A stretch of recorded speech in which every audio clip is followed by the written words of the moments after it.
अस्सलाम वालेकुम students. I am Naman Zafar और आप देख रहे हैं मेरा YouTube channel organic lovers with Numan. Student, आज हम जो टॉपिक डिस्कस करने जा रहे हैं वो है आइसोमरिज्म। What is isomerism? इसमें हम देखेंगे आइसोमरिज्म क्या है, उसकी कितनी टाइप्स हैं, विद एग्जांपल्स इसको एक्सप्लेन करेंगे। जो आइसोमरिज्म है ये क्लास 12 चैप्टर नंबर 7 में मौजूद है, यहाँ से हम स्टडी कर रहे हैं, लेकिन this is very very important for higher education. हर तरह की क्लास में ये मौजूद होती है आइसोमरिज्म। आइसोमर्स को पढ़ना स्टडी करना बहुत बहुत इंपॉर्टेंट है, तो इसलिए ये पेपर में लॉन्ग और शॉर्ट के व्यूज़ से भी बहुत बहुत इंपॉर्टेंट है। तो इसको स्टडी करेंगे हम लोग आइसोमरिज्म को, कि आइसोमरिज्म क्या है, इसकी टाइप्स क्या हैं। तो इसको देखने के लिए, इसको समझने के लिए आप मुकम्मल वीडियो को देखें और कोई भी पार्ट इसका मिस ना करें। इसके लिए अगर आपको पसंद है तो चैनल को सब्सक्राइब कर दिए, वीडियो को लाइक करें और कमेंट कर दें। तो आइए चलते हैं हम अपने टॉपिक की तरफ। What is isomerism?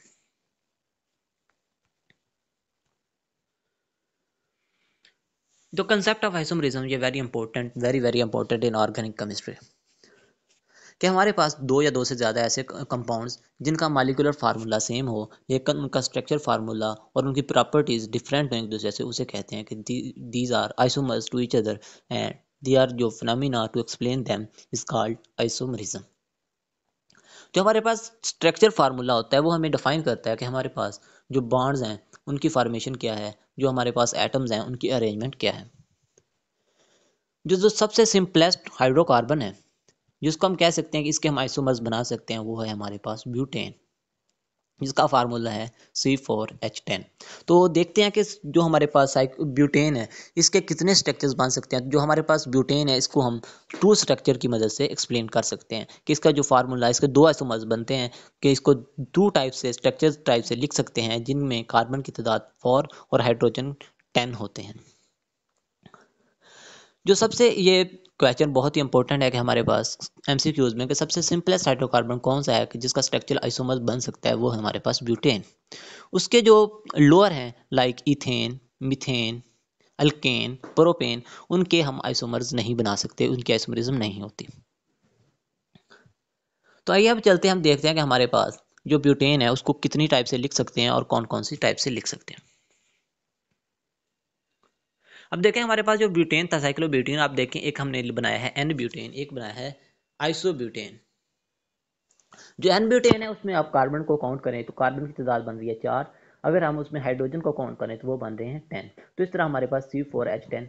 और अगर हम आइसोब्यूटेन को देखें तो उसमें क्या है कि कार्बन कितने हैं 4, और अगर हाइड्रोजन देखें वो भी बन रहे हैं 10। तो इस तरह ये भी हमारे पास C4H10 फार्मूला बन रहा है। तो इसे कहते हैं कि these are isomers to each other. इनका जो मॉलिक्यूलर फार्मूला वो सेम है लेकिन स्ट्रक्चरल फार्मूला डिफरेंट है। जो isomerism is not possible but in common in compound contain more than 3 carbon atom as the number of carbon atom in a hydrocarbon increase, कि जैसे जैसे जो कार्बन एटम है वो इंक्रीज होते जाएंगे उनकी आइसोमर्स की तादाद भी इंक्रीज होती जाएगी।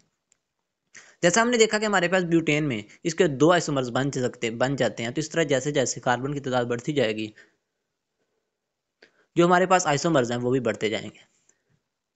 जब हम 30 से ज़्यादा कंपाउंड को, एटम्स को लेंगे, किसी भी मतलब के कार्बन ज़्यादा हैं, 30 तक पहुंच जाता है हाइड्रोकार्बन, ऐसा हाइड्रोकार्बन जिसमें 30 तक कार्बन मौजूद हैं, 30 से अबव एटम मौजूद हैं, उसको क्या होगा, उसके जो आइसोमर्स हैं वो 4 बिलियन से भी ज़्यादा बनेंगे। This is very important. तो आइए चलते हैं टाइप्स ऑफ आइसोमरिज्म, कि हमारे पास आइसोमरिज्म की टाइप्स कितनी होती हैं। जो आइसोमरिज्म है इसकी टू मेन टाइप्स हैं, एक है स्ट्रक्चरल आइसोमरिज्म, एक है सिस ट्रांस आइसोमरिज्म।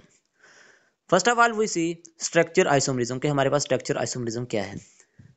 जो स्ट्रक्चर आइसोमरिज्म है इसमें हम देखेंगे कि हमारे पास जो चेन की नेचर क्या है, बॉन्ड कैसे लगे हुए हैं, जो हमारे पास हम बना रहे हैं, ग्रुप्स लगा रहे हैं, फंक्शनल ग्रुप, वो कैसे लगा हुआ है, कहाँ से लगा हुआ है, वो किस तरह की फॉर्मेशन दे रहा है।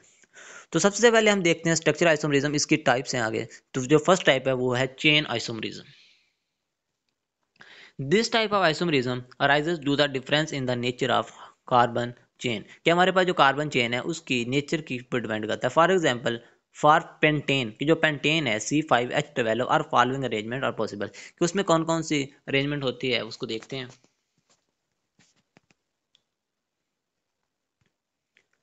जो एन पेंटेन है उसकी 3 अरेंजमेंट्स हैं। एक देखें एन पेंटेन, दूसरा आइसोपेंटेन के हम जो CH3 है उसको एक कार्बन के ऊपर लगा दें, 4 कार्बन की एक चेन बना दें, इसको ब्रांच चेन बना दें, और न्यू पेंटेन इसको भी हमने ब्रांच चेन बना दी है।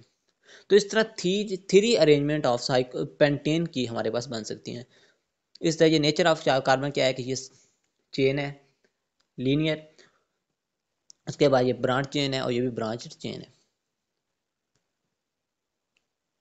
अब नेक्स्ट हम देखते हैं इसकी सेकंड टाइप, वो है पोजीशन आइसोमरिज्म। पोजीशन आइसोमरिज्म का मतलब है कि वो हमें बताएगा कि हमारे पास जो फंक्शनल ग्रुप लगा हुआ है किसी चेन के ऊपर, वो कौन सी पोजीशन के ऊपर लगा हुआ है। This isomerism arises due to the difference in the position of the same functional group on the carbon chain. कि जो हमारे पास कार्बन चेन है उसके ऊपर एक ही जो फंक्शनल ग्रुप है वो डिफरेंट पोजीशन पे कैसे लगा हुआ है उसकी अरेंजमेंट को एक्सप्लेन करेगा। फॉर एग्जाम्पल हम देखते हैं chloropropane can have 2 positional isomer given below. देखिए वन क्लोरोप्रोपेन में क्या है, this is linear fashion, this is branch fashion. इस तरह हम टू टाइप से इसको शो करवा सकते हैं। ये 1 क्लोरोप्रोपेन 2 क्लोरोप्रोपेन, अगर इनका फार्मूला देखें क्या बन रहा है, कार्बन कितने हैं 3, हाइड्रोजन कितने हैं 7, एक क्लोरीन लगा हुआ है, इसका फार्मूला बन रहा है C3H7Cl। और दूसरे में भी देखें कि यही फार्मूला बन रहा है C3H7 और Cl। आगे आप देखें कि butene C4H8 have 2 positional isomers, उसके भी 2 पोजिशनल आइसोमर्स हो सकते हैं। वो कैसे बन सकते हैं कि हमारे पास 1 ब्यूटीन और 2 ब्यूटीन, इसमें भी आप लोग काउंट करें तो हमारे पास जो कार्बन है वो 4 है और जो हाइड्रोजन है वो 8 है। नेक्स्ट हमारे पास आती है functional group isomerism. Functional group isomerism में क्या है कि हमारे पास जो फंक्शनल ग्रुप लगा हुआ है वो किस तरह से अपने आप को अरेंज किए हुए हैं, क्या उसने हमारे पास कौन सी, जैसे हम OH को देखते हैं कि हाइड्रोक्सिल ग्रुप है वो लगता है तो वो कहीं पे ईथर लिंकेज बना रहा होता है और कहीं पे अल्कोहलिक लिंकेज बना रहा होता है। The compound having the same molecular formula but different structure formula according to functional group are said to be exhibit functional group isomerism. For example, there are two compounds having the same molecular formula C2H6O but different arrangement of atoms. अब यहाँ पे देखें कि हमारे पास functional group isomerism में क्या है कि एक फार्मूला है C2H6O, इसमें जो फॉर्मेशन हो रही है एक हो रही है डाईमिथाइल ईथर की, एक हो रही है डाई इथाइल अल्कोहल की। अब इथाइल अल्कोहल में क्या है कि हमारे पास अगर आप स्ट्रक्चर देखें, फार्मूला देखें, कार्बन कितने हैं 2, हाइड्रोजन इसमें कितने हैं 6 और ऑक्सीजन 1 है दोनों में। तो इसमें हुआ क्या कि जब डाई इथाइल ईथर था CH3, अगर ऑक्सीजन दरमियान में अरेंज हुआ और CH3 एंड पे चला गया, इस तरह हमारे पास वही मॉलिक्यूलर फार्मूला लेकिन स्ट्रक्चर फार्मूला डिफरेंट था। और दूसरे इथाइल अल्कोहल में हमारे पास क्या हुआ कि CH3 CH2 और OH इसने अल्कोहल फार्मेशन दी, अल्कोहलिक फार्मेशन इथाइल अल्कोहल बन गया। इस तरह हमारे पास इस गिव्स अस अनदर एनालॉग। इस तरह ये हमारे पास होते हैं फंक्शनल ग्रुप आइसोमरिज्म। नेक्स्ट इसकी टाइप है मेटामरिज्म। मेटामरिज्म क्या है कि that this type of isomerism arises due the inequal distribution of carbon atom on either side of the functional group. कि हमारे पास जो फंक्शनल ग्रुप है उसके एक साइड पे कार्बन की तादाद ज्यादा होगी, दूसरी साइड पे कम होगी, इस चीज को हम कहते हैं metamerism. Such compound belong to the same homologous series. For example diethyl ether और methyl and propyl ether are metamers. Diethyl ether, methyl and propyl ether, इनका मॉलिक्यूलर फार्मूला देखें तो सेम होगा दोनों का, ठीक है। स्ट्रक्चर फार्मूला देखें वो डिफरेंट होगा। जैसे कि आप डाई इथाइल ईथर में देखें तो इसमें CH3 CH2 oxygen CH2 CH3। अब देखें कि दोनों साइड पे इथाइल लगा हुआ है CH3 CH2, दूसरी साइड पे भी CH3 CH2 लगा हुआ है, ये दोनों इथाइल लगे हुए हैं, ऑक्सीजन दरमियान में लगा हुआ है। अगर आप मिथाइल एन प्रोपाइल पे देखें एक तरफ पे मीथेन लगा हुआ है CH3 और दूसरी साइड पे प्रोपाइल लगा हुआ CH2 CH2 CH3। अगर इनकी काउंटिंग करें कार्बन की और हाइड्रोजन की तो सेम बन रही है। जैसे कि इसमें देखें कितने कार्बन है, 4 कार्बन है। हाइड्रोजन देखें तो 10 है और दूसरे में देखें कार्बन कितने हैं, 4 हैं। अगर हाइड्रोजन देखें वो भी 10 है। तो दोनों में मॉलिक्यूलर फार्मूला तो सेम है लेकिन जो स्ट्रक्चर फार्मूला है वो डिफरेंट है। नेक्स्ट इसकी एक एग्जांपल देखते हैं कीटोनिक ग्रुप की। One ketonic group having molecular formula C5H10O।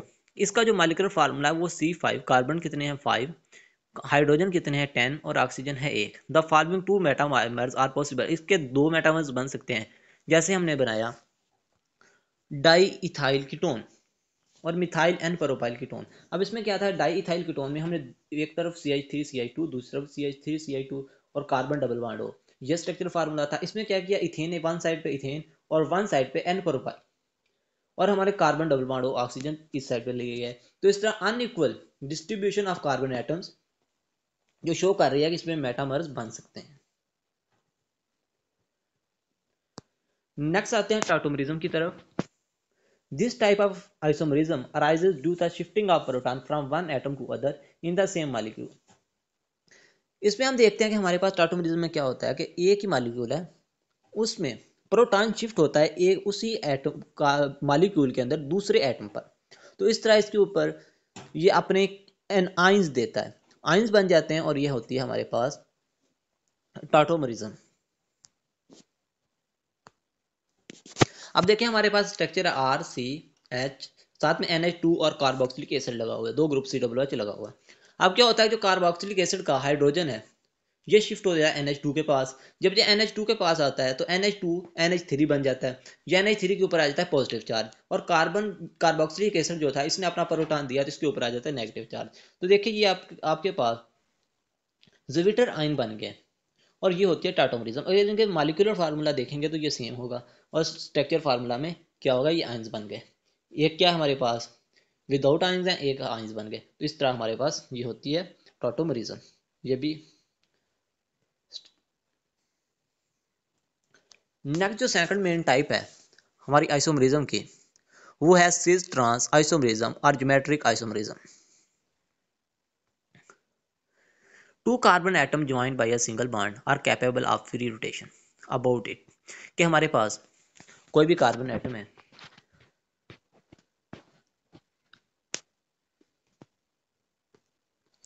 अगर वो सिंगल बॉन्ड के साथ अटैच हैं तो वो आपस में फ्रीली रोटेट कर सकते हैं। ठीक है, ये अपनी रोटेशन दे सकता है, ये भी अपनी रोटेशन दे सकता है, फ्रीली रोटेट कर सकते हैं। लेकिन when two carbon atom are joined by the double bond, क्या अब जो डबल बॉन्ड के साथ अटैच होंगे,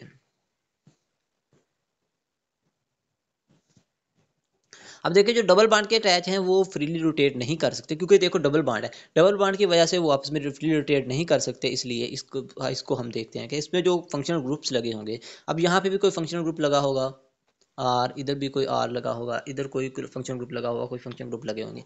इनकी जो पोजीशन है इन फंक्शनल ग्रुप्स की लगे हुए की, इसको हम देख के बताएंगे कि ये सीज हैं या ट्रांस।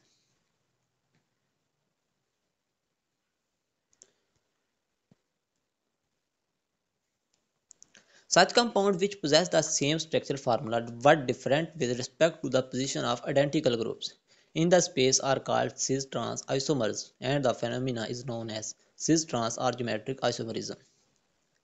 ऐसे कंपाउंड जिनका स्ट्रक्चरल फार्मूला जो है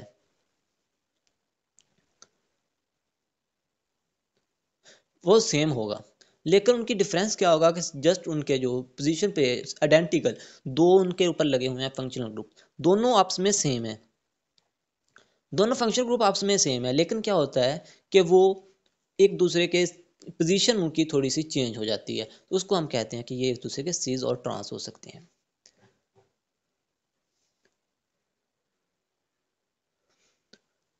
Thus, necessary and sufficient condition for a compound to exhibit geometric isomerism is that the two groups attached to the same carbon must be different। कि हमारे पास जो हम geometric isomerism में देखते हैं कि उसके लिए एक कंडीशन होनी चाहिए होती थी कि हमारे पास जो एक कार्बन के साथ फंक्शनल ग्रुप लगे हुए हैं वो डिफरेंट होने चाहिए थे। अब two butene can exist in the form of cis and trans isomers. अब ट्यूबीटीन है, इसका फार्मूला क्या है, CH3 CH double bond CH3। अगर इसको हम खोल के लिखें C डबल बॉन्ड C, ठीक है। अब इसके हाइड्रोजन और देखिए CH3 और CH3 ये दोनों आपस में सेम आ गए, तो जो फंक्शनल ग्रुप आपस में सेम साइड पे होंगे उसे हम कहेंगे सिस। अगर वो दोनों आपस में एक दूसरे के डिफरेंट साइड पे होंगे तो उसको कहेंगे ट्रांस। ये इस तरह। अब आप जो फर्स्ट में देखें तो हमारे पास ये दोनों सेम साइड पे हैं, अप साइड पे हैं, लेकिन इसमें देखें कि एक अपर साइड पे है और दूसरा लोअर साइड पे है, तो इसलिए इसको कहेंगे कि ये डिफरेंट साइड पे है, तो इसको कहेंगे ट्रांस। अब नेक्स्ट एग्जांपल देखते हैं जिसमें हमारे पास है similarly 2 pentene and 1 bromo 2 chloropropene also shows this trans isomerism. हमारे पास 2 एग्जांपल्स हैं जिसमें आप देखेंगे हमारे पास एक है 2 पेंटीन, कि ये 2 पेंटीन है। 2 पेंटीन में क्या होता है कि हमारे पास CH3CH2 C double bond CH C double bond CH3। अब 2 पेंटीन में एक CH3CH2 और CH3, ये दोनों जो ग्रुप्स हैं, बल्कि ग्रुप्स हैं, ये सेम साइड पे लगे हुए हैं, इसको कहेंगे सीज। लेकिन दूसरी फॉर्म में क्या होता है कि ये अप साइड पे है और दूसरा जो इथीन था वो इधर लोअर साइड पे आ गया, तो इसे कहेंगे these are trans to each other.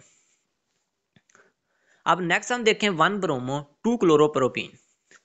1 bromo 2 क्लोरोप्रोपीन में देखें तो कार्बन के ऊपर ब्रोमीन और क्लोरीन दो फंक्शनल ग्रुप्स हैं, दोनों सेम साइड पे हैं, तो इसे हम कहेंगे these are cis to each other. लेकिन नेक्स्ट आप देखें तो जो हमारे पास ब्रोमीन है वो तो अपर साइड पे है, लेकिन क्लोरीन लोअर साइड पे है, these are called trans to each other. In the cis form and the similar groups lie on the same side of the double bond, whereas in the trans form the similar groups lie on the opposition side of the double bond। कि जो हमारे पास cis form में क्या होगा, दोनों जो groups हैं वो सेम साइड पे होंगे और जो ट्रांस है उसमें डिफरेंट साइड पे होंगे। The rotation of two carbon atoms joined by a double bond could happen only if the pi bond break। जो हमारे पास 2 कार्बन इनकी रोटेशन तभी हो सकती है अगर हमारा जो पाई बॉन्ड है वो ब्रेक हो जाए। This ordinary cost too much energy making geometric isomerism.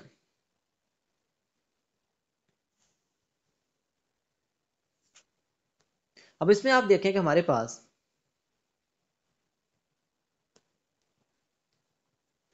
अगर इसकी हम रोटेशन करना चाहें, जैसे हमने पहले देखा कि ये कार्बन और कार्बन सिंगल बॉन्ड होगा तो रोटेशन होगी। अब इसमें पाई बॉन्ड है, अगर पाई बॉन्ड को हम ब्रेक करें, यहाँ से किसी ना किसी तरह पाई बॉन्ड को ब्रेक करें, फिर जाके हमारे पास ये रोटेशन हो सकती है। तो इसके लिए हमें बहुत ज़्यादा एनर्जी चाहिए, इसलिए